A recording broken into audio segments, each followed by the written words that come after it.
The Tragic Tale of Doctor Faustus, a Literature Lullabies bedtime story. Welcome, dear listener, to another enchanting bedtime story from Literature Lullabies, where we journey through the greatest literary works under the stars. Tonight, we delve into the haunting tale of Doctor Faustus by Christopher Marlowe, a story of knowledge, power, and a soul-shaking price. So lay back, close your eyes, and let me take you into the world of a man who dared to challenge fate itself. The Rise of Faustus. In the heart of Germany, there lived a man named Dr. John Faustus, a brilliant scholar, a man who had mastered all forms of knowledge. Medicine, law, theology, he knew it all. But the more he learned, the more he longed for something greater, the forbidden art of necromancy. He yearned not for wisdom, but for power, limitless, godlike power.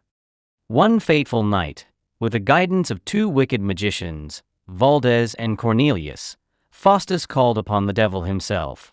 From the darkness emerged Mephistopheles, a demonic servant of Lucifer. And thus began the most dangerous bargain in history.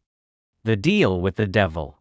Faustus made a chilling offer, his soul in exchange for 24 years of magical supremacy. With a blood-stained contract, he sealed his fate. The powers of hell were now at his command. With a snap of his fingers, he could summon storms, speak with spirits, and command riches beyond measure. But was it truly enough? Faustus's years of power. With Mephistopheles by his side, Faustus traveled the world, dazzling kings and fools alike. He played tricks, performed illusions, and even conjured the spirit of Alexander the Great. But deep down, he remained unsatisfied. He had the power to shake the heavens, yet he used it for mere spectacles. Was this the greatness he had sought? Even as he lived in luxury, moments of doubt crept in. The old man, a mysterious figure, begged him to repent, to turn away from hell before it was too late. The heavens themselves seemed to call him back. But each time, fear and pride held him captive. He chose his damnation. Faustus also had moments of regret, where he contemplated seeking God's mercy. But every time he wavered, Mephistopheles was there, whispering words of false reassurance. He distracted Faustus with pleasures and illusions, keeping him far from the truth, that redemption was always within reach, had he only sincerely sought it. The final hour. And so, the 24 years ran out. The skies darkened, the wind howled, and Faustus found himself alone with the ticking clock of fate. As the final moments approached, terror gripped his heart.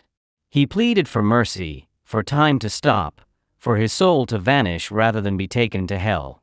O soul, be changed into little water drops, and fall into the ocean ne'er to be found, he cried. But it was too late. As the clock struck midnight, the air grew heavy. The devils came for him.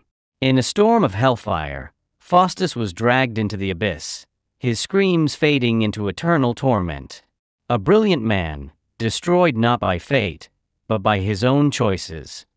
Dr. Faustus is more than just a cautionary tale. It is a tragedy of human ambition. Marlowe presents us with a character who embodies the Renaissance spirit, thirsting for knowledge yet blinded by arrogance. Unlike classical heroes who fall due to fate, Faustus is doomed by his own choices. His greatest sin is not just his pact with the devil, but his refusal to seek redemption. The play also raises deep philosophical and theological questions. Is knowledge a blessing or a curse? Can true power ever satisfy the human soul? And most importantly, is it ever too late to seek forgiveness? Marlowe's use of dramatic irony makes Faustus's downfall even more heartbreaking. The audience watches, helpless, as he ignores every chance at salvation. The tension builds until the final horrifying moment, leaving us haunted by the echoes of his last words. Additionally, the play explores the concept of the Faustian Bargain, which has become a powerful metaphor in literature and popular culture. It warns us of the dangers of unchecked ambition, the illusion of power, and the ultimate emptiness of worldly desires. Some literary theorists and conspiracy enthusiasts have drawn connections between Dr. Faustus and the Illuminati, a secret society often linked to hidden knowledge and power. Faustus's relentless pursuit of absolute knowledge mirrors the rumored goals of these mysterious groups. Was Marlowe warning us about the dangers of seeking forbidden knowledge beyond human limits?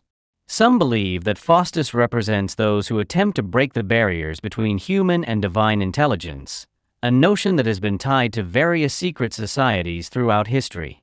Whether a mere coincidence or a coded message, Dr. Faustus continues to intrigue and fuel speculation about the price of ultimate wisdom. As you drift into sleep, ponder upon Faustus's fate. Was he a man ahead of his time, or simply a fool blinded by pride? Do we, too, chase illusions while ignoring the deeper truths of life? If you enjoyed this tale, don't forget to like, share, and subscribe to Literature Lullabies.